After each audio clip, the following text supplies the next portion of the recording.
Hello everyone, welcome back to my channel. আমি শৈলী, তোমরা দেখছো শৈলীজ ডেলি ব্লগ। আজকে হচ্ছে ভিডিওটা এখান থেকে স্টার্ট করলাম, তার কারণ আজকে যাবো একটা বিশেষ জায়গায়। তো আর খুব এক্সাইটেড আমি ওখানে যাওয়ার জন্য। তো জায়গাটা কোথায় যাচ্ছি ভিডিওটা কন্টিনিউ করলে তোমরা বুঝতে পারবে। আর যাব হচ্ছে আমি আর মা ওটা দিয়ে গড়িয়া স্টেশনে এসছে, আমি এটা দিয়ে যাচ্ছি। ইন্ট্রো দেখে আশা করি বুঝেই গেছে অনেকেই যে কোথায় যাচ্ছি। আমি যেহেতু একজন মেকআপ আর্টিস্ট, সেই জন্য আজকে যেখানে যাচ্ছি সেই জায়গাটা আমার কাছে ভীষণ একটা আনন্দের জায়গা, কারণ দেখলেই বুঝতে পারবে। আর আজকের ওয়েদারটা ছিল ভীষণ ঝলমলে একটা ওয়েদার।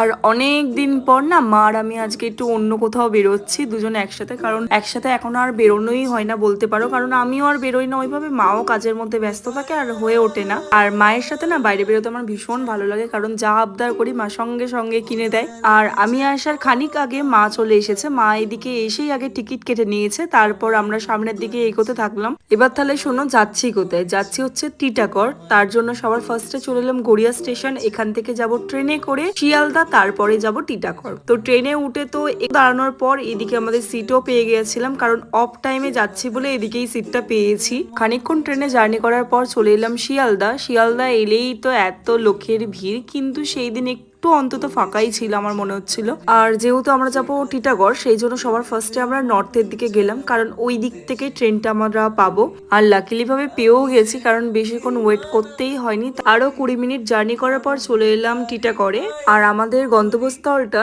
রেল স্টেশন থেকে অত্যন্ত কাছে, সেই জন্য মা আর আমি গুটি গুটি পায়ে এগিয়ে চললাম। তো টিটাগড়ে কি জন্য আসছি সেটা তো তোমাদের বলাই হয়নি। আসছি হচ্ছে মেকআপের প্রোডাক্ট কিনতে। এই শপটির নাম ছিল সিঙ্গার ঘর। এর আগে আমি বহুবার এখানে এসেছি। আমি যখনই প্রোডাক্ট পারচেস করি তখন অনেকগুলো প্রোডাক্ট একসাথে কিনি। এই শপে বিশেষ করে আসার আমার প্রধানত কারণ হচ্ছে এখানে যা ডিসকাউন্টটা আমি পাই সেটা মনে হয় না আমি আর অন্য কোথাও পেয়েছি। সব চলে গেল, যায় না আবার হয়। আর মায়ের কথাটা শুনলে তো, যে যায় না আবার হয়। খুব সাধারণ একটা নিম্নবর্তী পরিবারে ছোট থেকে বড় হওয়া, ছোট থেকে এখনো অব্দি যা যখনই চেয়েছি তখনই পেয়েছি। এক কথায় নিজে না খেয়েও তারা আমাকে খাইয়েছে। আর যত বড় হচ্ছি তত নিজেকে যেন আরো ভাগ্যবতী মনে করছি, কারণ সত্যি এরকম মা বাবা সাপোর্টিভ। এই সোশ্যাল মিডিয়ার সাথে আমার অ্যাক্টিভ থাকাটা, আমার ফ্যামিলি মানে আমার মা বাবা ইভেন্ট বাসু তিনজনে এতটা ভাবে আমাকে মোটিভেট করে, আমি তোমাদেরকে সত্যি বলে কোনোদিনও বোঝাতে পারবো না। আর আমি নিজেকে ভীষণ লাকি মনে করি, আমার মায়ের মতো আমি একটা আমার লাইফ পার্টনার পেয়েছি।